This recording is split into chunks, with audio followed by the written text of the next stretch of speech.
วิ่งลู่ไป40นาทีเครื่องบอกเบิร์นไป500แคลจริงๆมันไม่ถึงลู่มั่วบางทีใส่น้ำหนักตัวเองไม่กล้าใส่เกิน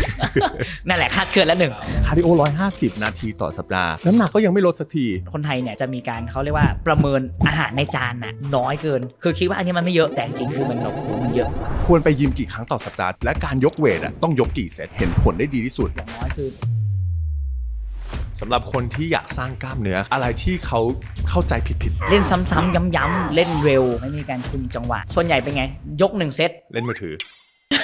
ผู้หญิงหลายคนอยากเล่นก้นแต่กลัวขาใหญ่อยากเล่นเวทแต่กลัวตัวหนาก็ต้องบอกว่ามันเป็นไปได้ยากมากการฝึกเวทในผู้หญิงจริงๆมันเป็นสิ่งที่ควรทำมากๆเลยผู้หญิงมีโอกาสที่จะเป็นโรคกระดูกพรุนได้สูงกว่าผู้ชายเล่นมาฟูตัวใหญ่พอหยุดเล่นไปสมมติไปเที่ยว 3-4 วันกลับมาตัวเล็กรู้สึกเหี่ยวมันสลายได้ครับมันสลายได้แต่ไม่ได้ง่ายขนาดนั้นขอ3สเต็ปในการสร้างกล้ามเนื้อได้แน่นอนนะครับพูดถึงแนวทางแล้วกันอันดับแรกคื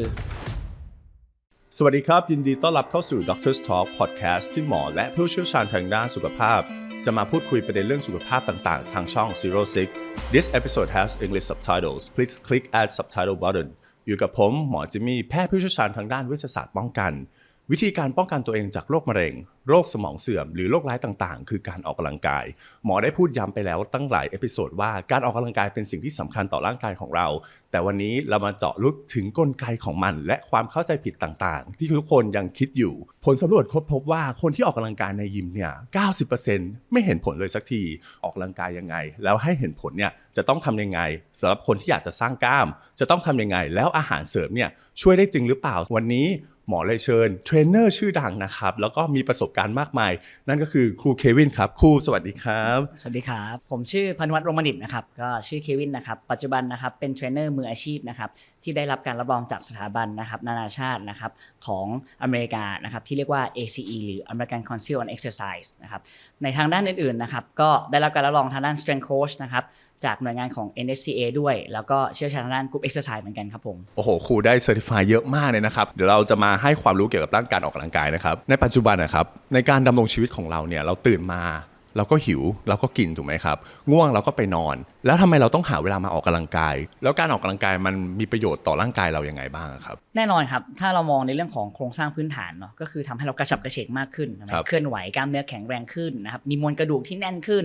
เห็นไหมคุณดูอ่อนวัยเยาว์อย่างคุณหมอ อะไรอย่างนี้นะฮะแล้วก็แน่นอนในเรื่องของอารมณ์เนาะอาจจะทำให้แบบเรื่องของสุขภาพจิตดีขึ้นด้วยนะครับระบบหัวใจและปอดอะไรพวกเนี้ยก็จะดีขึ้นตามไปด้วยคือการออกกำลังกายมันก็มีหลากหลายถูกไหมครับแล้วคราวนี้บางคนบอกว่าแค่เดินอย่างเงี้ยถือว่าเป็นการออกกำลังกายไหมครับหรือว่ามันนับเป็นแค่การขยับร่างกายเท่านั้นนะครับเราจะแบ่งยังไงว่าอันเนี้ยคือออกกำลังกายอันเนี้ยคือเคลื่อนไหวร่างกายในเรื่องของการออกกำลังกายเนาะเขาก็จะมีในเรื่องของการแบ่งว่าอันเนี้ยคือการออกกำลังกายกับnon exercise งั้นเราเรียกว่าเป็นกิจกรรมทางกายแล้วกันงั้นกิจกรรมทางกายคือเราก็จะดูว่าในแต่ละวันนะครับเรามีการใช้ชีวิตประจำวันยังไงบ้างเช่นการเดินการหยิบของตัวแปรที่จะบอกว่าเราเริ่มมีการออกกำลังกายคือเราต้องมีการกระตุ้นให้ร่างกายทำอะไรที่หนักขึ้นอย่างเช่นจากเดินเนี่ยมันอาจจะต้องเดินเร็วขึ้นหรืออาจจะเป็นวิ่งจ็อกกิ้งและหรือเวลาที่เรายกของเนี่ยมันอาจจะต้องมีการยกน้ำหนักที่หนักขึ้นกว่าปกติแล้วก็มีรูปแบบที่ชัดเจนนะครับที่มันไม่ใช่สบายจนเกินไปเหมือนที่เราไปเดินช้อปปิ้งอะไรเงี้ยถือว่าไม่นับถูกไหมครับแต่คือการออกกำลังกายมันมีการกำหนดมันมีการทำให้หัวใจของเราเต้นมากขึ้นแล้วก็การใช้แรงมากขึ้นถูกไหมครับใช่ครับแล้วการออกกำลังกายที่หลายคนที่ปัจจุบันเขาทำการไปวิ่งไปยกเวทไปโยคะสรุปการออกกำลังกายเนี่ยมันแบ่งเป็นกี่ประเภทอะครับคือสมัยก่อนเนี่ยเขามีการจำแนก3ประเภทแต่ปัจจุบันนี้มันเริ่มมี4ประเภทแล้วด้วยงั้นสิ่งเราเห็นคือมันมีนวัตกรรมอะไรใหม่ๆเข้ามาแล้วงั้นปกติเนี่ยเราก็จะมีการแบ่งเป็นรูปแบบของเขาเรียกว่าระบบหัวใจและปอดอันนี้ก็คือจะเกี่ยวข้องว่าทำยังไงให้หัวใจเราแข็งแรงขึ้นเพราะว่ามันเหมือนเป็นห้องเครื่องของชีวิตเนาะคือมันทำให้หัวใจเราบีบตัวเลือดเลี้ยงร่างกายอะไรยังไงบ้างนะครับอันที่2คือเรื่องของกล้ามเนื้อและกระดูกก็คือเรื่องของแรงต้านนะแล้วก็สิ่งที่คนเฝ้าหาในปัจจุบันมากขึ้นก็คือความยืดหยุ่นmobility flexibility และก็อีกหนึ่งอย่างก็คือที่เขาเริ่มมาพูดถึงก็คือเรื่องของพวกระบบประสาทระบบประสาทบาลานซ์อะไรพวกนี้ด้วย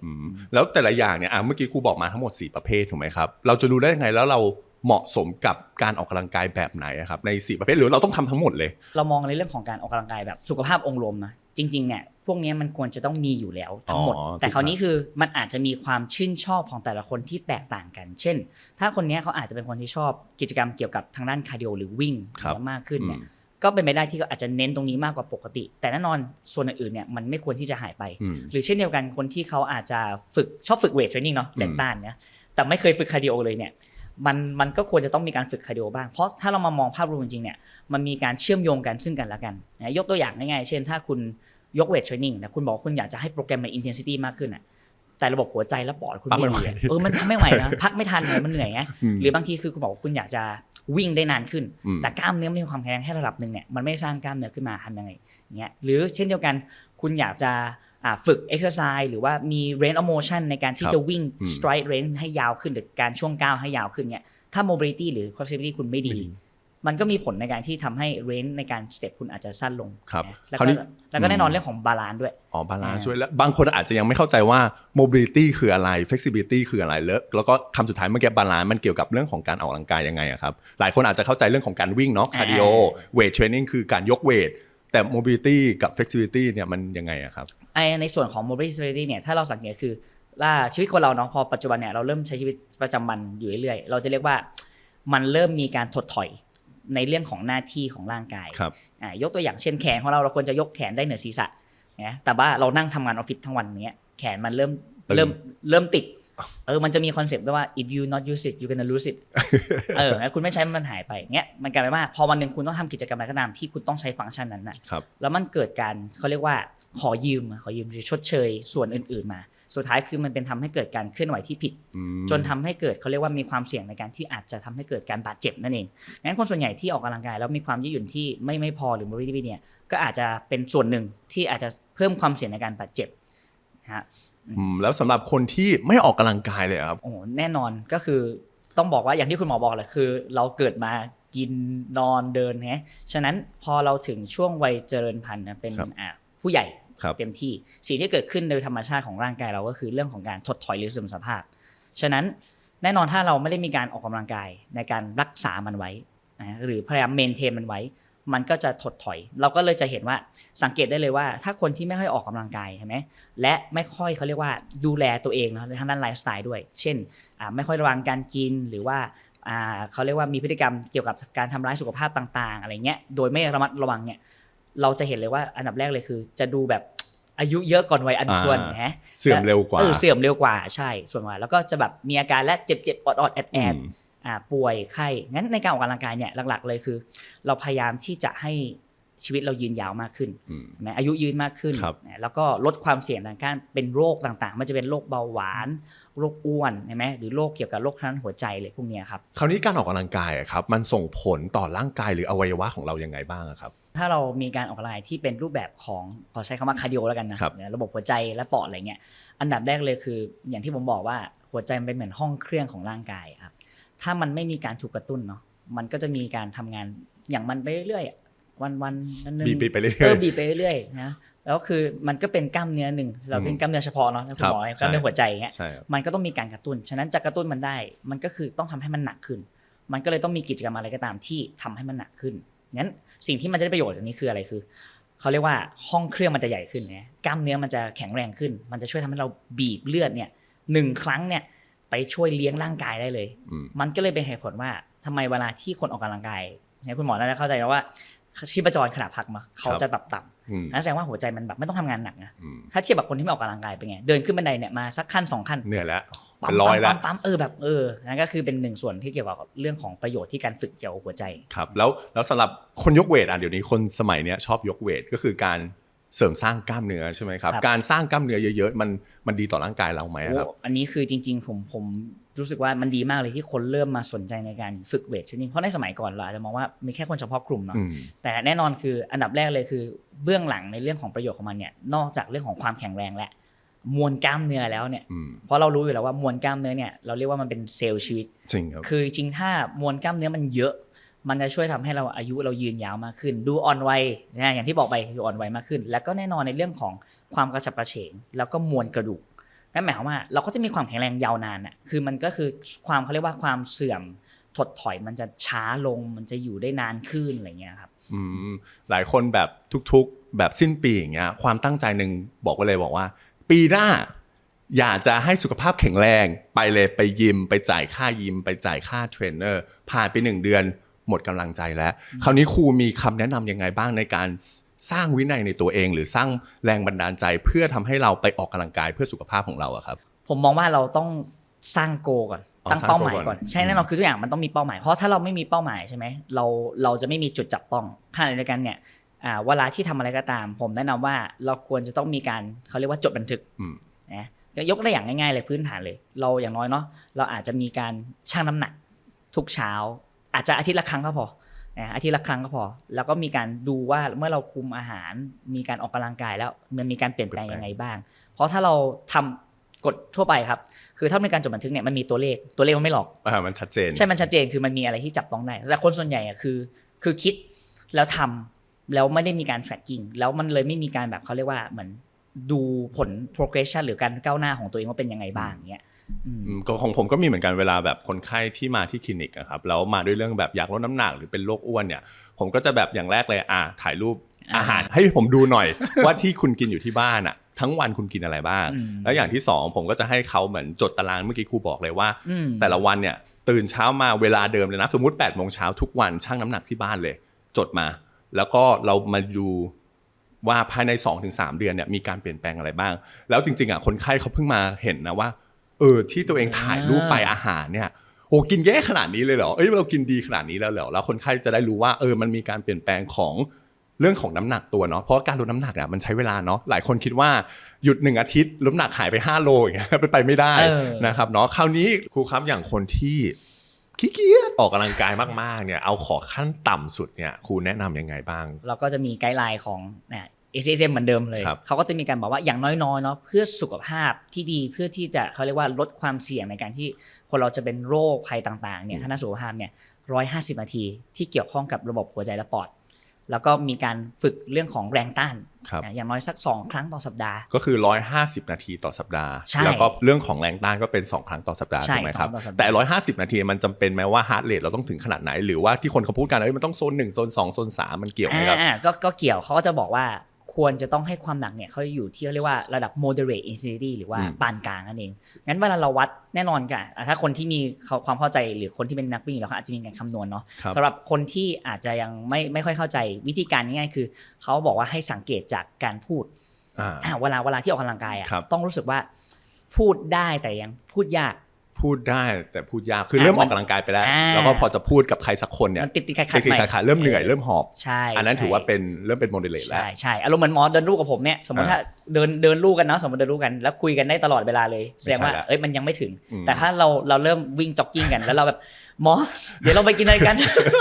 นอันนี้ถือว่าเป็นแสดงว่ามันเริ่มแตะแหละแต่นี่มันเป็นการมอนิเตอร์จากเขาเรียกว่าจากการดูเราเรียกว่าเหมือนคล้ายๆดูจากการพูดง่ายๆดูง่ายๆแต่ที่จริงมันมีวิธีการวัดอะไรอย่างเงี้ยเนาะแต่อันนั้นมันก็ยุ่งยากนิดนึงใช่ผมมองว่าเอาที่แบบเนี่ยสังเกตง่ายๆก่อนเลยสำหรับคำถามหลายๆคนที่ถามมาว่าการออกกำลังกายอย่างคนที่ยกเวทนะครับควรไปยิมกี่ครั้งต่อสัปดาห์ถึงเห็นผลได้ดีที่สุดและการยกเวทต้องยกกี่เซตนะครับเราย้อนกลับมาก่อนคือเราเอามินิมัมหรือขั้นต่ำก่อนเนาะเพื่อสุขภาพเมื่อกี้อย่างที่เกริ่นไว้ก็คืออย่างน้อยคือ2 ครั้งต่อสัปดาห์คราวนี้ไอ้เรื่องระยะเวลาเนี่ยถ้าผมบอกนะตามที่คุณสะดวกหรือคุณว่างเพราะว่าแต่ละคนมันว่างไม่เท่ากันไงแต่แน่นอนสิ่งที่มันคือโกก่อนโกของคุณคืออะไรแน่นอนถ้าโกของคุณคือการสร้างกล้ามเนื้อการที่คุณไปยกเวทแค่1 วันหรือ2 วันมันอาจจะไม่เพียงพอแล้วมันอาจจะต้องมีเรื่องของการเพิ่มปริมาณนะถามว่าใน1 วันหรือ2 วันเป็นไปได้ไหมที่คุณจะพอแบบฝึกได้แต่ว่าปริมาณมันคงจะต้องหนักมากๆเพราะมันร่างกายเนาะคือมันต้องแบบใช้เวลาอยู่ยิมอาจจะแบบ2 ชั่วโมง2-3 ชั่วโมงแต่แน่นอนในเชิงของการปฏิบัติจริงคนทั่วไปเนาะมันทำอย่างนั้นไม่ได้งั้นในเรื่องของระยะเวลาเนี่ยก็ต้องบอกว่าข้อกำหนดคือมันต้องอยู่ที่โกงคุณก่อนโกคุณคืออะไรแน่นอนถ้าคนบอกว่าคุณอยากลดน้ำหนักมันก็ต้องมีกา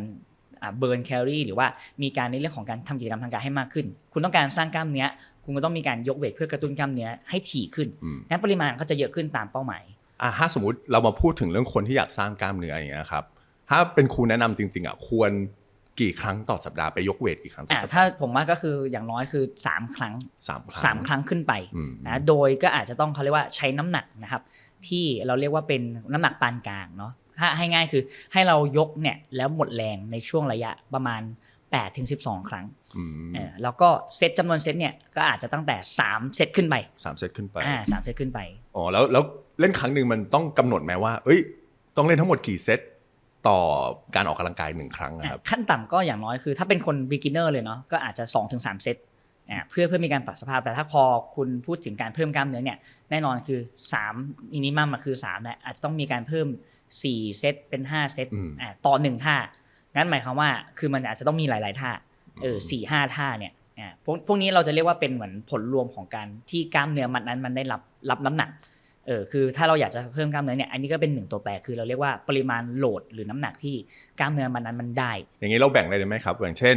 วันจันทร์อยากได้อกเล่นแต่อกวันอังคารอยากได้แขนเล่นแต่แขนวันพุธแบ่งเป็น7วัน7ส่วนของร่างกายหรือว่าวันนึงอ่ะเรา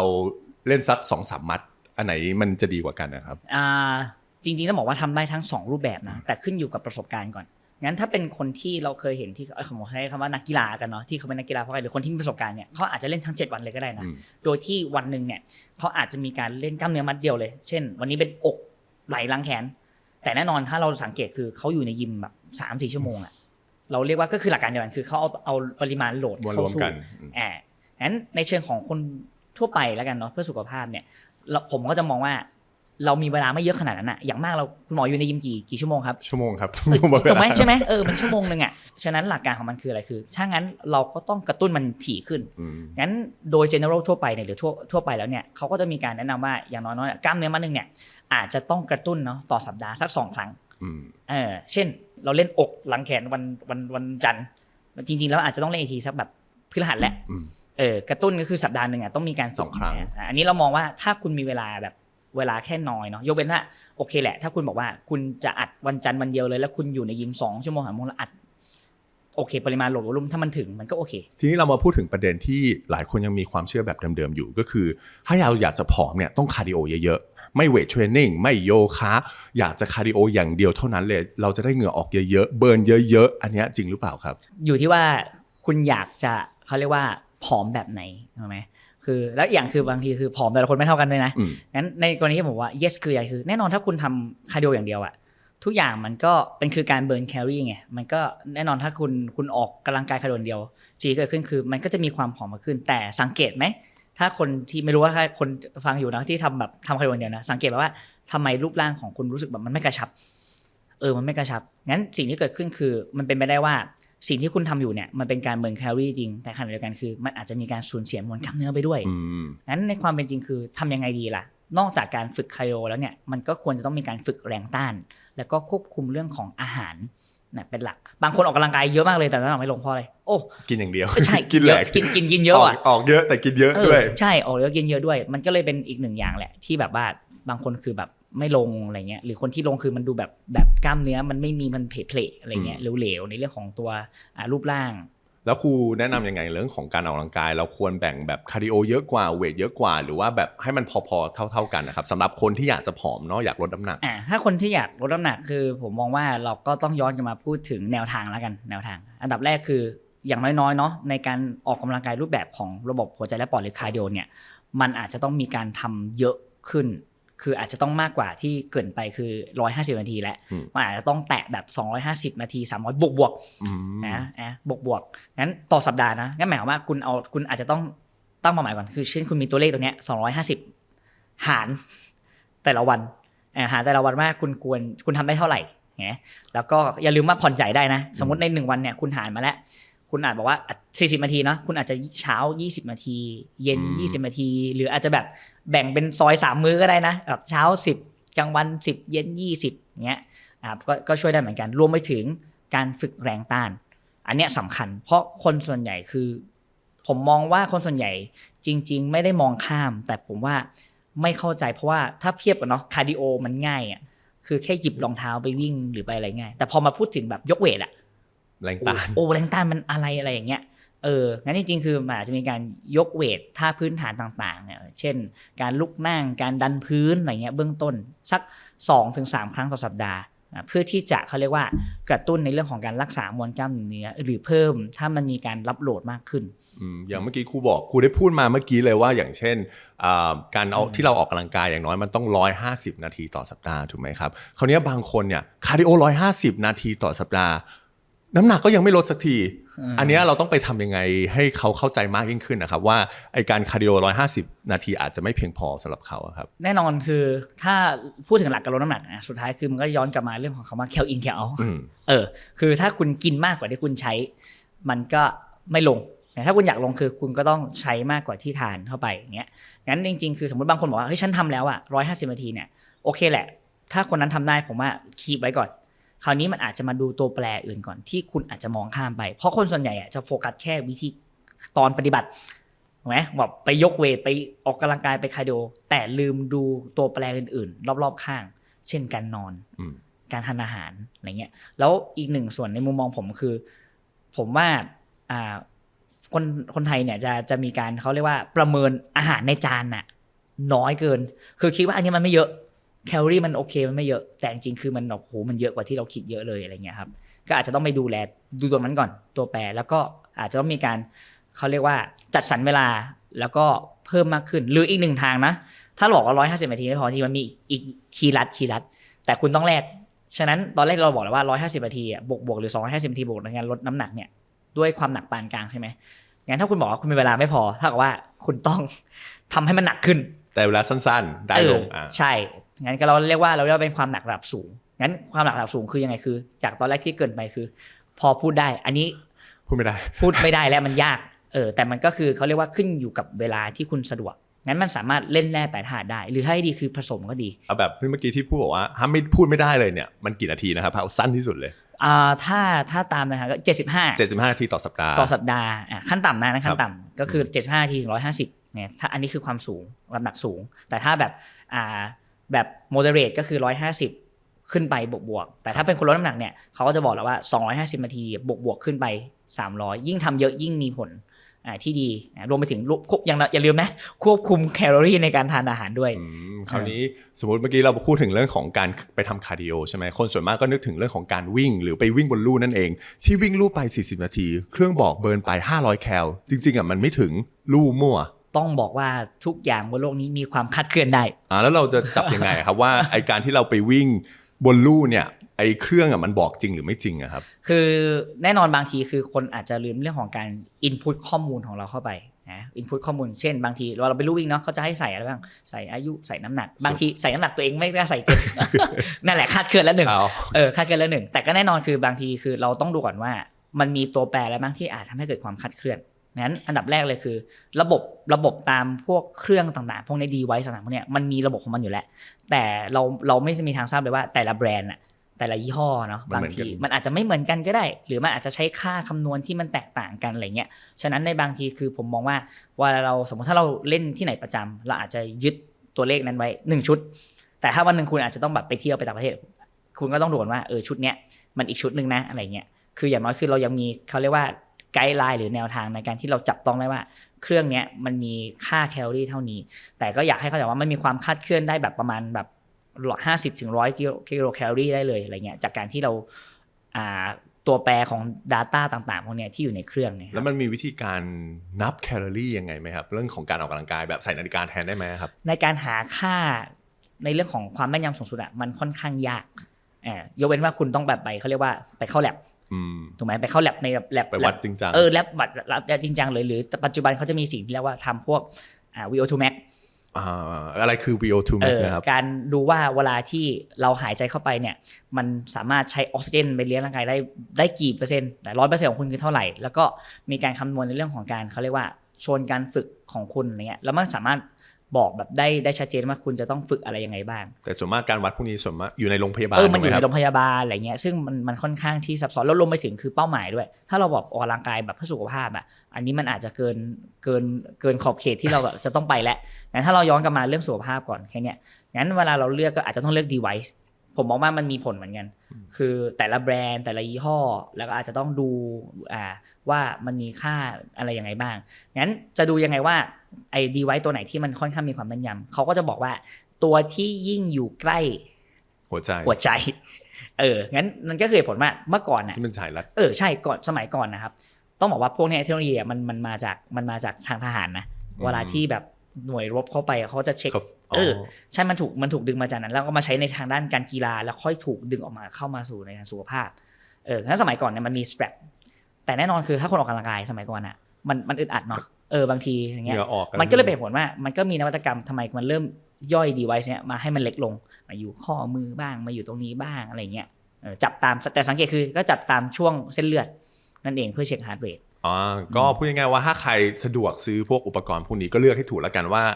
คุณอยากใช้แบบไหนที่มันเหมาะสำหรับตัวคุณถูกไหมครับแต่ว่าอย่าลืมว่าเครื่องพวกนี้ไม่ว่าจะเป็นเครื่องลู่หรือว่านาฬิกาก็แล้วแต่มันอาจจะมีค่าคลาดเคลื่อนกันก็ได้นะครับเพราะฉะนั้นอย่าไปฟิกว่าคุณวิ่งเท่านี้คุณเบิร์นเท่านี้จริงๆแล้วคุณก็ไปกินตามใจที่อยากกินเลยผมว่าอาจจะแบบเทคนิคผมว่าลองบวกลบไปสัก100-200บวกลบไปทั้ง100-200 เช่นสมมติวิ่งกับผมเนี่ย600 แคลเราว่าอาจจะตีต่ำๆไว้ก่อนสัก450อะไรอย่างงี้โอ้ยเหนื่อยเลยค่ะอะไรอย่างเงี้ยสายเห็นเลข6ก็อาจจะช่วยได้ตอนแรกที่ครูบอกถึงเรื่องของการออกกำลังกายครับโดยเฉพาะเรื่องของการสร้างกล้ามเนื้อในร่างกายของเราครับคราวนี้ผมอยากเข้าใจเรื่องของกลไกการสร้างกล้ามเนื้อในร่างกายของเราครับมันเริ่มสร้างยังไงเวลาที่เราไปยกเวทหรือเวทเทรนนิ่งเนี่ยแล้วพอเราออกกำลังกายไปมีการเจ็บปวดของกล้ามเนื้อเนี่ยมันเกิดอะไรขึ้นนะครับหลักๆจริงๆคือคนอาจจะเข้าใจว่าตอนที่เราแบบว่ายกเนี่ยมันเริ่มสร้างตอนนั้นแน่นอนเราต้องอธิบายว่าจริงๆกลไกที่คนมักจะคิดไม่ถึงเนี่ยคือมันสร้างก็คือตอนที่เราพักแต่ปัญหาคือส่วนใหญ่คืออะไรคนไม่พักคนไม่พักคนไม่ยอมพักทำซ้ำๆย้ำๆอะไรเงี้ยมันบางทีคือเขาเรียกว่าไปกระตุ้นมันเยอะเกินนะครับงั้นหลักการจริงๆคือของมันเนี่ยมันก็จะแบ่งก่อนก็คือในการสร้างกล้ามเนื้อเนี่ยมันก็ต้องมีสิ่งเรียกว่าโอเวอร์โหลดก็คือน้ำหนักใช่ไหมน้ำหนักที่เราใช้ในการยกนะที่มันมีการกระตุ้นในระดับเซลล์เนาะที่มันถึงให้มันเกิดการอักเสบในเชิงสร้างเสริมนะรวมไปถึงเนี่ยจะทำให้มันเกิดสิ่งนี้นะคือนอกจากเรื่องของโหลดแล้วเนี่ยก็จะมีเรื่องของปริมาณของน้ำหนักที่กล้ามเนื้อมันนั้นเนี่ยมันได้เราเรียกว่าโวลูมหรือปริมาณนั่นเองถัดมา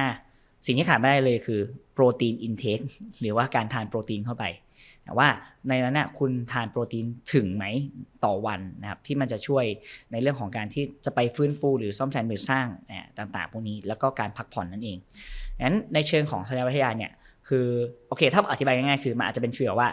เรายกเวทเนี่ยเหมือนเรากำลังแบบทุบให้มันร้าว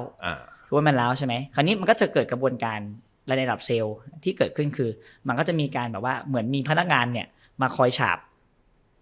บปูนพวกนี้โดยปูนพวกนี้คืออะไรก็คืออาหารที่เรากินเข้าไปอินเทคเข้าไปเนี่ยโดยการแปะเข้าไปเรื่อยๆงั้น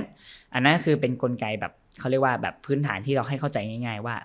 กล้ามเนื้อเนี่ยมันมีการฉีกขาดในเครื่องสร้างเสริมนะแล้วมันก็จะเกิดกระบวนการซ่อมแซมสังเคราะห์เส้นใยโปรตีนใหม่คราวนี้มันอยู่ที่ว่าถูกกระตุ้นเนี่ยมันมีการทำให้แค่เท่าเดิมหรือว่ามากขึ้นก็คืออยู่ที่ปริมาณอินเทคของโปรตีนด้วยแล้วก็การฟื้นฟูของตัวเองด้วยแล้วอย่างเมื่อกี้ที่พูดถึงเรื่องของ overload หรือ intensity พวกนี้ครับคือ overload มันต้องเล่นหนักขนาดไหนครับก็ถ้ายังเป็นในเรื่องของงานตามงานวิจัยเนาะเขาก็จะบอกว่าโดยน้ำหนักที่ยกเนี่ยมันควรจะอยู่ที่ช่วงระยะประมาณเขาเรียกว่าน้ำหนักนะคือ67%ถึง80%โดยเฉลี่ยอะไรเงี้ยนะต่อการยกนั่นหมายความว่าน้ำหนักที่เรายกเนี่ยมันควรจะยกและหมดแรงในช่วงประมาณ8ถึง12ครั้ง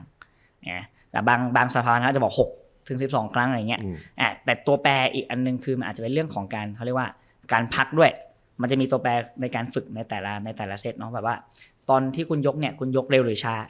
เร็วไปไหมช้าไปไหมเซตที่ใช้จำนวนพอไหมจำนวนครั้งแล้วก็เวลาพักในต่อเซตเนี่ยตัวแปรพวกนี้ด้วยที่มันเกี่ยวข้องกันแล้วคุณแนะนำเรื่องของการพักหลังจากที่เรายกเวทเสร็จเนี่ยควรพักกล้ามเนื้อนั้นสักกี่ชั่วโมงดีครับถึงจะไปเล่นมันซ้ำได้คืออันนี้ขึ้นอยู่กับตัวบุคคลเนาะแต่ถ้าตามแบบว่าโดย general ทั่วไปตามแบบเปเปอร์หรือรีเสิร์ชต่างๆเขาก็จะยังบอกอยู่ที่48-72ชั่วโมงคราวนี้แน่นอนมันวัดกันที่อะไรคือใครฟื้นฟูเร็วกว่ากันบางคนอาจจะแบบสามารถฝึกได้เร็วกว่านั้นอันนี้มันอาจจะสะท้อนจากอะไรก็คืออาการปวดร้าวนั่นแหละงั้นเวลาฟีดแบ็กคือเราดูว่าอาการไอ้ร้าวที่มันเกิดขึ้นน่ะที่มันแบบโอ้ยมันยกไม่ขึ้นแสดงว่าคุณไม่พร้อมในการที่จะไปซ้ำมันเพราะว่าตรงนั้นแสดงว่าคุณยิ่งไปซ้ำมันยิ่งแทนที่มันจะซ่อมมันเจ็บอีกเจ็บอีกเจ็บแล้วอย่างอาการที่ร้าวที่ครูบอกสมมติเราคนหลายคนเนาะพอไปเล่นเวทครั้งแรกปวดกล้ามแล้วการปวดเนี่ยมันเกิดขึ้นได้ไงครับหลังจากที่เรายกหรือออกกำลังกายเสร็จครับอาการปวดถ้าเรามองในรูปแบบของการทำงานระบบภายในเซลล์วิทยาเนี่ยสิ่งที่เกิดขึ้นเวลาเราฝึกเวทเทรนนิ่งเนาะร่างกายมันต้องใช้ ออกซิเจนถูกไหม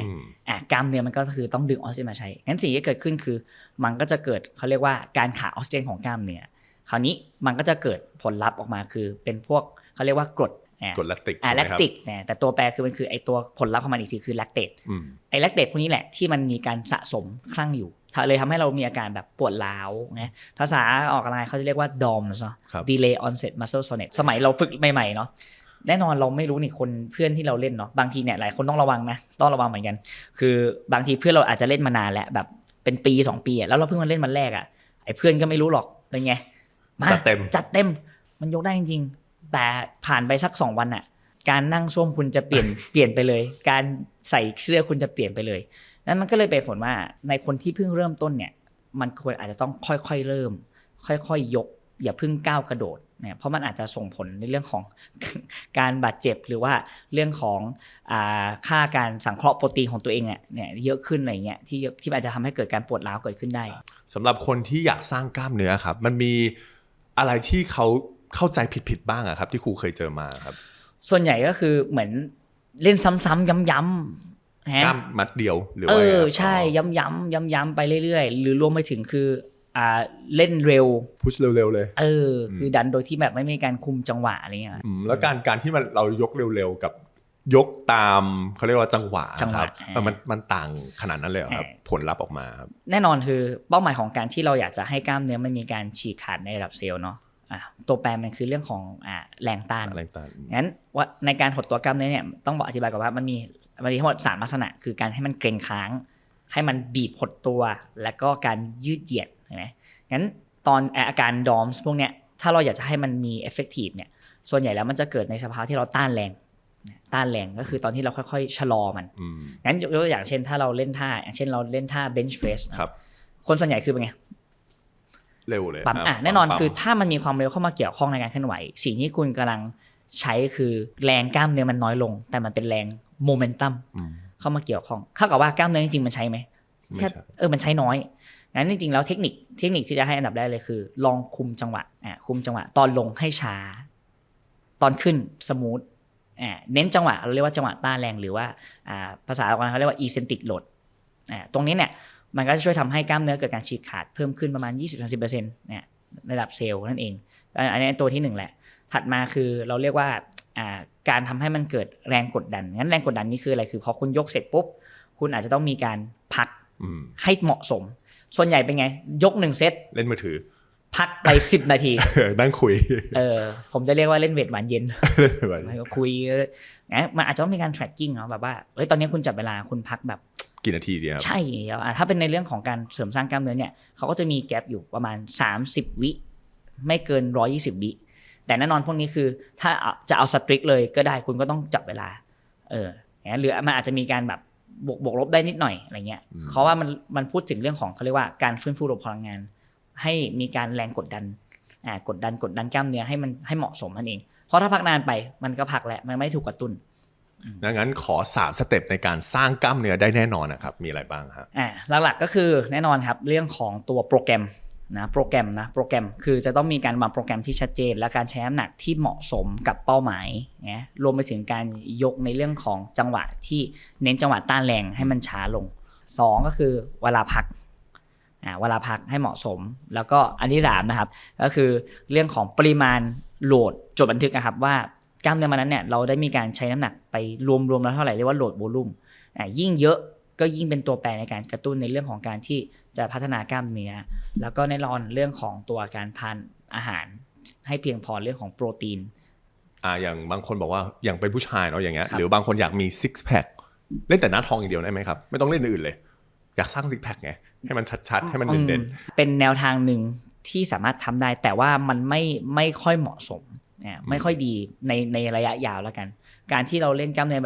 มันนึงมันเนี่ยคือต้องบอกว่ากล้ามเนื้อหน้าท้องมันใช้อยู่แล้วเวลาที่เราเล่นท่าที่เป็น exercise compound เนาะแต่แน่นอน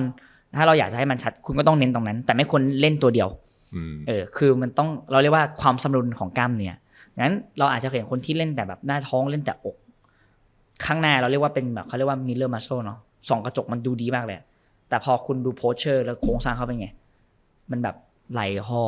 ตัวค่อมอะไรเงี้ย งั้นควรจะฝึกให้มันมีการวางสมดุลของโปรแกรมให้มันบาลานซ์ดีกว่าเมื่อกี้ที่ครูพูดถึงเรื่องของ compound movement นะครับอะไรคือ compound movement ก็คือการฝึกท่าออกกำลังกายที่มันมีการใช้กล้ามเนื้อมัดใหญ่และหลายข้อต่อยกตัวอย่างท่าพื้นฐานเลยก็คืออาจจะเป็นท่าดันอก bench press ท่า barbell row เครื่องที่เป็นท่าดึงอะไรเงี้ยท่าขาก็จะเป็น squat เป็น deadlift อะไรพวกเนี้ย shoulder press อะไรเงี้ยท่านี้คือ compound ใช่เพราะว่าถ้าเรามองคือมันใช้หลายกล้ามเนื้อหลายข้อต่อมันก็คือทำให้แน่นอนแกนกลางต้องทำงานอยู่แล้วในการที่จะซัพพอร์ตหลังงั้นหน้าท้องมันมีการทำงานระดับหนึ่งแล้วคุณค่อยไปเล่นเก็บ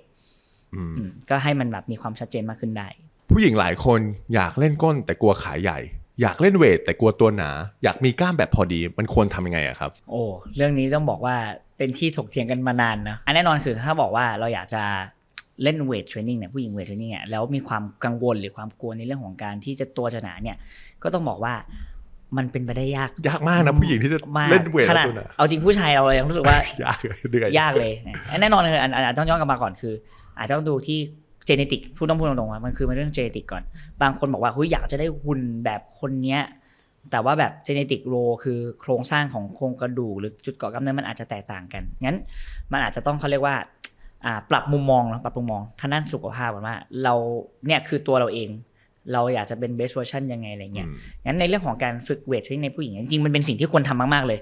ถูกไหมเพราะว่ามันมีตัวหนึ่งคือที่มีผู้หญิงจะแตกต่างจากผู้ชายคือผู้หญิงมีโอกาสที่จะเป็นโรคกระดูกพรุนได้สูงกว่าผู้ชายใช่ครับงั้นในการที่เราฝึกเวทเทรนนิ่งเนี่ยนอกจากเรื่องของการเพิ่มมวลกล้ามเนื้อแล้วมันจะดูโทนครับ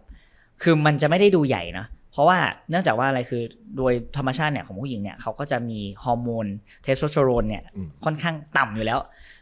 พอมันต่ำอยู่แล้วเนี่ยคือมันเลยทำให้นั่นคือเหตุผลว่าทำไมผู้ชายฝึกเวทเทรนนิ่งแล้วมันสามารถขยายกล้ามเนื้อได้ใหญ่กว่าผู้หญิงก็คือฮอร์โมนตัวนี้แหละที่เป็นฮอร์โมนเขาบอกฮอร์โมนเพศชายอย่างเงี้ยงั้นความกังวลเนี้ยควรจะต้องค่อยๆปรับมุมมองแล้วผมว่าปรับมุมมองต้องใช้เวลาความเชื่อต่างๆแล้วก็เรื่องของการรับการ perception เนาะในเรื่องของตรงนี้ครับก็ที่จริงก็ควรออกกำลังกายยกเวทอยู่ดีนะอย่าไปกลัวว่าการที่เป็นผู้หญิงแล้วไปยกเวทจะตัวใหญ่เหมือนผู้ชายเดี๋ยวนี้ผู้หญิงยกเวทดูดีครับเซ็กซี่ครับเนาะเพราะฉะนั้นก็คุณไปออกดีกว่ามันยากมากนะที่คุณจะทำให้เล่นเวทแล้วตัวหนาเนี่ยโอ้โหมันเพราะว่ายังไงฮอร์โมนเพศชายในผู้หญิงเนี่ยมันน้อยกว่าผู้ชายอยู่แล้วถูกไหมครับเนาะแต่ว่าการไปออกกำลังกายมันทำให้รูปร่างของคุณดูดีขึ้นอยู่แล้วแหละแล้วก็เรื่องของกระดูกมันแข็งแรงมากยิ่งขึ้นคราวนี้สำหรับบางคนออกกำลังกายหนักแค่ไหนแต่นอนน้อยกล้ามก็ไม่ขึ้นอันนี้มันเกิดจากอะไรครับแน่นอนคือย้อนกลับมาที่เราพูดมาตลอดเนาะในช่วงเซสชันที่ผ่านมาเนี่ยก็คือเรื่องของการพักผ่อนมันมีเป็นกุญแจสำคัญเลยคนส่วนใหญ่ชอบเขาเรียกว่าค้นหายาวิเศษอาหารเสริมวิเศษทำยังไงให้เราแบบ recovery เร็วขึ้นอะไรเงี้ยจนแต่ลืมไปว่าจริงๆเนี่ยในกลไกของร่างกายเรามันมีหนึ่งอย่างที่คุณไม่ต้องเสียตังค์เลยการนอนครับคือในช่วงของกระบวนการนอนมันปฏิเสธไม่ได้ว่าในเรื่องของระบบต่างๆมันเป็นช่วงที่เราเรียกว่ามันเราเข้าสู่สภาวะการซ่อมแซมหรือฟื้นฟูงั้นถ้าเราพูดถึงเรื่องของการนอนนะมันอาจจะมีการแบ่งไซเคิลการนอนอยู่นะ3ไซเคิลโดยเฉลี่ยประมาณ 2-3 ชั่วโมงไงคนส่วนใหญ่บอกว่านอนประมาณ 4-6 ชั่วโมงได้ไหมจริงๆมันได้แต่จริงในการ recovery จริงๆมัน recovery แค่ส่วนเดียวคือร่างกายที่มันขาดไปคือเรื่องของพวกระบบประสาทหรือสมองเนี่ยมันเลยเป็นเหตุผลว่าบางคนถ้านอนน้อยเป็นไงมันแบบเพลียฟื้นฟูไม่ทันคราวนี้มันมาสัมพันธ์ยังไงกับเรื่องของการสร้างกล้ามเนื้องั้นกระบวนการในเรื่องของการซ่อมแซมเนี่ยช่วงนั้นแหละที่ผมบอกว่าคนบกปูนอ่ะ มันจะเริ่มไปทำงานถูกไหมคราวนี้แล้วก็ร่างกายก็จะมีการหลั่งฮอร์โมนต่างๆที่มันช่วยในเรื่องของการพัฒนาหรือว่าเสริมสร้างกล้ามเนื้อด้วยอย่างเช่นกรดฮอร์โมนอะไรก็ตามอะไรพวกเนี้ยที่มันเกิดขึ้นในระหว่างการนอนใช่เพราะว่าอย่างทางการแพทย์เนี่ยก็คือพอเราเล่นเวทเสร็จถูกไหมครับเนาะผลประโยชน์จากการเล่นเวทมันมีมากอยู่แล้วแหละแต่คราวนี้มันมีเกิดการอักเสบของกล้ามเนื้อตอนที่เรานอนเนี่ยอย่างเช่นตอนที่เรานอนหลับลึกและหลับดีนะต้องการหลับลึกและหลับดีด้วยนะครับเนาะช่วงเวลาเราหลับลึกและหลับดีเนี่ยร่างกายจะผลิตโกรทฮอร์โมนแห่งการเจริญเติบโตเป็นฮอร์โมนที่ช่วยซ่อมแซมร่างกายด้วยเพราะฉะนั้นเนี่ยการนอนก็เลยเป็นช่วงเวลาที่สำคัญที่สุดในการฟื้นฟูร่างกายของเราบางคนแบบเล่นเวทเสร็จไปปาร์ตี้ต่อไปดื่มเหล้าต่อคือร่างกายแต่ว่าได้นอนนะแต่ร่างกายมันไม่ได้ซ่อมแซมนะครับเนาะเพราะฉะนั้นเนี่ยเรื่องของการนอนก็เป็นอะไรที่สำคัญและอันที่2ก็คือเรื่องของอาหารการกินโปรตีนให้ถึงถูกไหมครับถ้าเรากินโปรตีนไม่ถึงร่างกายกล้ามเนื้อเนี่ยมันไม่รู้ว่า จะเอาอะไรไปซ่อมแซมเหมือนเมื่อกี้ครูบอกไอ้ฉาบปูนถูกไหมครับปูนอยู่ไหนอ่ะมันไม่มีปูนให้ฉาบไม่มีปูนให้ฉาบถูกไหมครับคราวนี้หลายคนผู้ชายหลายคนไปยิมออกกำลังกายมันหนักเลยแต่คราวนี้งานหนักไม่มีเวลาไปออกกำลังกาย 3-5 วันกลัวกล้ามหายกล้ามของเราเนี่ยมันหายไปหรือสลายได้หรอครับ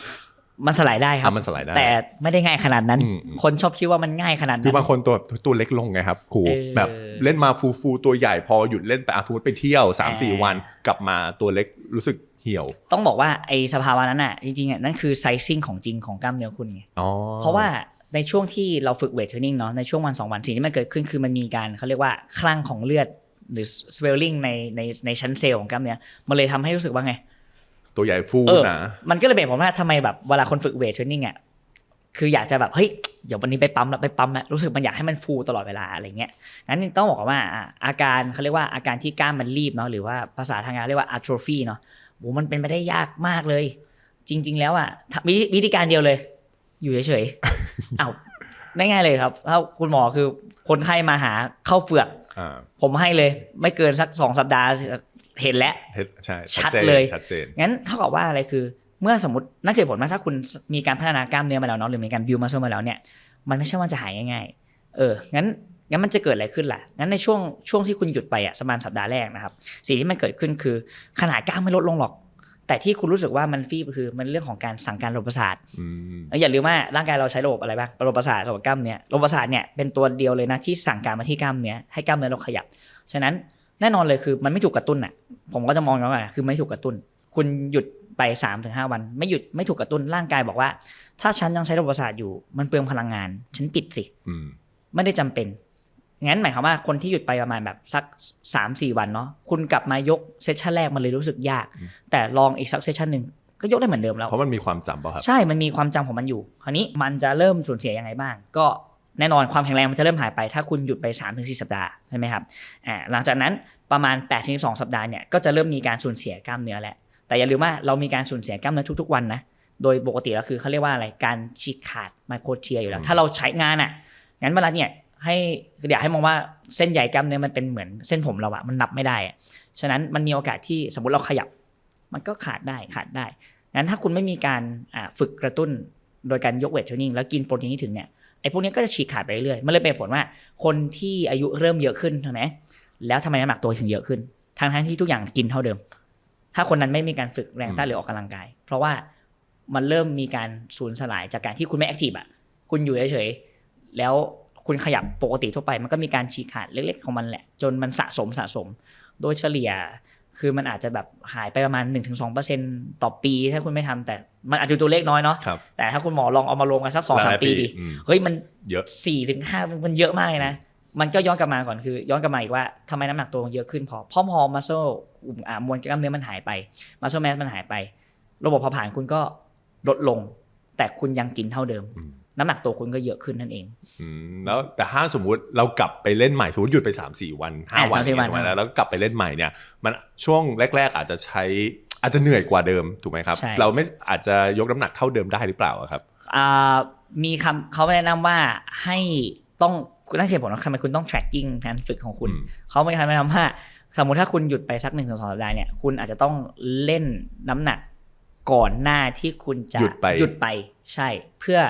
ก็คือลดความเสี่ยงนั่นแหละลดความเสี่ยงที่มันอาจจะบาดเจ็บด้วยแล้วก็มันก็คือเป็นการกระตุ้นระบบประสาทใหม่ในการใช้งานแล้วอย่างนี้เรื่องของการคุมอาหารนะครับถ้าเป็นครูอย่างเงี้ยครูจะแนะนำวิธีการเลือกอาหารยังไงเพื่อให้สุขภาพแข็งแรงและยิ่งยืนยาวนานนะครับจริงๆนะตอนนี้จริงๆคือมันก็จะมีแนวทางหลายแนวทางมากแต่ผมว่าถ้าเรายึดแนวทางที่เราจับต้องได้นะคือเราดูจากจานอาหารก่อนก็ได้เขาก็จะมีการแบบเขาเรียกว่าแบ่งโซนอาหารเนาะว่าขอเป็นผัก2ส่วนนะรูปแบบที่เป็นคาร์โบไฮเดรตเนี่ยแป้งอะไรเงี้ย1ส่วนเนื้อที่เป็นไขมันต่ำ1ส่วนเงี้ยอาจจะเริ่มปรับใช้จากตรงนั้นก่อนนั้นผมมองว่าปัญหาที่มันเกิดขึ้นคือเขาเรียกว่าเรามีเวลาบีบรัด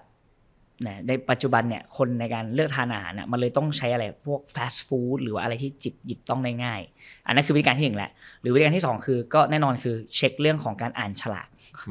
แคลอรี่ช่วยได้คือแต่ต้องบอกว่า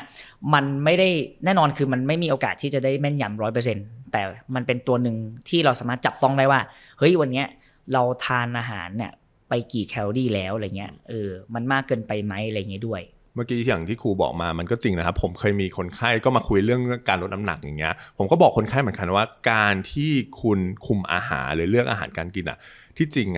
ยากกว่าการออกกำลังกายช่วยด้วยซ้ำเพราะการออกกำลังกายสมมติผมบังคับเนาะหรือว่าแค่มันแค่1 ชั่วโมงต่อวันถูกไหมครับแต่การกินเนี่ยมันประมาณบางคนก็กินทั้งวันเนาะก็24 ชั่วโมงเนาะเพราะฉะนั้นคุณมีช่วงเวลากินที่มันเยอะกว่าช่วงเวลาการออกกำลังกายอยู่แล้วเพราะฉะนั้นถ้าเรามาพูดถึงเรื่องการลดน้ำหนักเนี่ยแน่นอนอาหาร 80% เนี่ยมันสำคัญกว่าจริงๆนะครับเนาะก็1ก็คือดูเรื่องของคุณค่าทางอาหารให้ดีแล้วกันนะครับพยายามหลีกเลี่ยงอาหาร processed food ถูกไหมครับอาหารที่มันไม่ดีต่อสุขภาพแล้วก็น้ำตาลที่เราเคยพูดมาหลายเอพิโซดแล้วว่าน้ำตาลมันเป็นสิ่งที่ไม่ดีต่อร่างกายหรือว่าเครื่องดื่มน้ำอัดลมต่างๆแล้วก็เครื่องดื่มพวกแอลกอฮอล์สุราต่างๆนะครับเนาะอาหารเนี่ยถ้าเป็นไปได้ก็อยากให้กินอาหารที่มาจากธรรมชาติมากที่สุดแล้วกันนะครับอย่าไปกินอาหารแปรรูปหรืออาหารที่มันง่ายๆในร้านสะดวกซื้อต่างๆเพราะพวกนั้นเนี่ยมันอาจจะเก็บมานานแล้วทำมานานแล้วก็คือถ้ากินสดใหม่เนี่ยมันก็ดีต่อร่างกายของเรามากที่สุดครูมีเทคนิคหรือการเลือกโปรตีนยังไงบ้างเพื่อทำให้ร่างกายเราเจริญเติบโตครับอาจจะต้องดูก่อนว่าเราเนี่ยทานโปรตีนถึงไหมในแต่ละวันโดยมันก็จะมีไกด์ไลน์ว่าคนทั่วไปเนาะอาจจะเอาน้ำหนักตัวเนี่ยคูณนะครับกรัมนะของโปรตีนเนี่ยก็คือประมาณ 0.8 ถึง 1 กรัมครับอันนี้คือคนทั่วไปเลย general คืออันนี้คือเพื่อเขาเรียกว่าเหมือนรักษาหรือ maintain อันนี้สำหรับคนที่ไม่ออกกำลังกายด้วยใช่ไหมครับใช่คนทั่วไปเลยคนทั่วไปคนแบบไม่ออกกำลังกายนะถ้าคนที่ออกกำลังกายฟิตเนสทั่วไปเนี่ยก็อาจจะเพิ่มและจาก 1.2 กรัมถึง 1.6 กรัมต่อน้ำหนักตัวต่อวันใช่นะครับคนเล่นเวทเพิ่มกล้ามBeyond อีกก็คือ 1.6 กรัมขึ้นไปถึง2 กรัมนะนั่นก็คือที่มาที่ไปว่าทำไมมันต้องแบบมีโปรตีนให้เยอะอะไรอย่างนี้ด้วยครับถ้าเป็นนักกีฬาเนี่ยอาจจะมากกว่านั้นด้วยมากกว่านั้นอีกใช่ใช่ใช่แล้วถ้าเป็นช่วงลดไขมันก็ต้องพยายามรักษาไว้เนี่ยช่วงประมาณเนี่ย2 กรัมต่อน้ำหนักตัวอะไรอย่างนี้แต่ก็คือช่วงลดไขมันก็คือกินโปรตีนเท่าเดิมแต่ไปลดแป้งกับใช่เขาเรียกว่ามันกันเขาเรียกลดสัดส่วนของสารอาหารเพราะว่าถ้าเราพูดถึงในเรื่องของโครงสร้างโภชนาการเนี่ยมันก็จะมีการแบ่งเลยว่าคาร์โบไฮเดรตโปรตีนแฟตอะไรเงี้ยสังเกตเลยทำไมคาร์โบไฮเดรตมันกว้างเลยแล้วอาจจะต้องแบบลดสัดส่วนตรงนั้นให้น้อยลงแล้วก็เพิ่มแบรนด์โปรตีนมากขึ้นนั่นเองแล้วอย่างพวกอาหารเสริมอย่างเช่น BCAA ที่ไปช่วยสร้างกล้ามเนื้อเนี่ยกินเข้าไปก็ขับออกมาอยู่ดีอันนี้มันจริงหรือเปล่าครับก็ BCAA คือมันก็คือถ้าเราย้อนทางมันก็คือกรดอะมิโนก็คือมันก็มาจากเนื้อสัตว์ที่เราทานนั่นแหละคราวนี้ BCAA เนี่ยก็ต้องอธิบายก่อนว่าบางตัวเนี่ยมันอาจจะมีเขาเรียกว่ากรดอะมิโนไม่ครบเพราะในความเป็นจริงคือเราก็อาจจะต้องกินจากแหล่งพลังงานคือแหล่งสารอาหารธรรมชาติก่อนแล้วถ้าเรามองว่ามันขาดหรือมันต้องเสริมถามว่าจะกินก็ได้ไหมแต่ในมุมผมคือก็ไม่ได้จำเป็นขนาดนั้นถ้าเรากินถึงเนาะไม่งั้นก็เสียเงินโดยใช้เปล่าอะไรเงี้ยเพราะว่า BCAA มันก็คือมันย่อมาจาก Branch Chain Amino Acid ถูกไหมครับมันมีแค่3ตัวเท่านั้นเองแต่จริงๆกล้ามเนื้อมันไม่ได้ต้องการแค่3ตัวนี้เนาะมันต้องการ20กว่าตัวทั้งหมดของกรดอะมิโนทั้งหมดนะเพราะฉะนั้นเนี่ยการกินอาหารโปรตีนจากอาหารจริงๆมันก็ครบแล้วยกเว้นคุณกินโปรตีนน้อยจริงๆหรือไม่กินเนื้อสัตว์พูดง่ายๆคนที่เป็นมังสวิรัติอย่างเงี้ยอาจจะเป็นตัวออปชันหนึ่งที่มันเสริมเข้าไปได้เพราะว่า BCAA พวกนี้ส่วนมากมันจะอยู่ในเนื้อสัตว์มันไม่ค่อยอยู่ในผักจะเท่าไหร่ก็อาจสำหรับกลุ่มบางกลุ่มละกันเพราะคนออกกำลังกายจะมองว่าอันนี้มันคือแบบเหมือนยาพิเศษแต่จริงๆคือมันคือตัวเสริมที่ถ้ามันคุณขาดอาจจะจำเป็นอย่างที่คุณหมอบอกคือคนบางกลุ่มอะไรเงี้ยครูทราบไหมครับว่าแค่กลั้วปากด้วยน้ำหวานหรือเกลือแร่ก็เพิ่มความอึดการออกกำลังกายแล้วอันนี้มันเรียกว่า carbohydrate mouth rinsing นะครับเนาะคือถ้าเราเคยเห็นในทีวีหรือว่าตอนที่เขามีการแข่งฟุตบอลหรือมาราธอนพวกนี้ครับพวกนักกีฬาก็จะแบบเอาน้ำเนี่ยมาปุ๊บแล้วก็พ่นออกจริงๆมันมีเหตุและผลนะครับเนาะก็คือว่าไม่ว่าจะเป็นน้ำหวานหรือเกลือแร่พวกนี้มันมีน้ำตาลอยู่ในนั้นถูกไหมครับเนาะนักกีฬาพวกนี้ก็จะเอาน้ำหวานพวกนี้เอามาอมในปากแล้วก็กลั้วเฉยๆกลั้วประมาณสัก10วินาทีนะครับแล้วก็พ่นออกนะครับเนาะคือการที่คุณมีน้ำหวานเข้าไปในปากเนี่ยมันเหมือนคุณได้รสชาติของคำว่าหวานน้ำตาลเข้าไปในนั้นใช่ไหมครับมันเกิดการส่งสัญญาณจากปากเนี่ยไปที่สมองทำให้มันมีความมี motivation มากขึ้นเหมือนมันได้รางวัลให้กับร่างกายมันเลยฮึดมากขึ้นกระตุ้นมันมีการกระตุ้นมากขึ้นแล้วก็คุณก็บ้วนทิ้งมันออกคราวนี้บางคนบอกว่าอ้าวทำไมไม่กลืนไปเลยต้องเข้าใจก่อนว่าบางคนเนี่ยเขาต้องออกกำลังกายต่อเขาต้องวิ่งต่อเพราะฉะนั้นเนี่ย การที่เขากลืนลงไปเนี่ยมันอาจจะทำให้ท้องเขาหนักหรือเปล่าและบางคนก็เพื่อสุขภาพเนาะเขาก็ไม่อยากให้ค่าน้ำตาลในเลือดเขาสูงขึ้นอินซูลินเขาสูงมากขึ้นนะครับเนาะเขาก็เลยบอกว่าแค่อมก็พอกลั้วไว้ในปาก10วินาทีแล้วก็พ่นออกปกติเนี่ยเราก็จะแนะนำว่า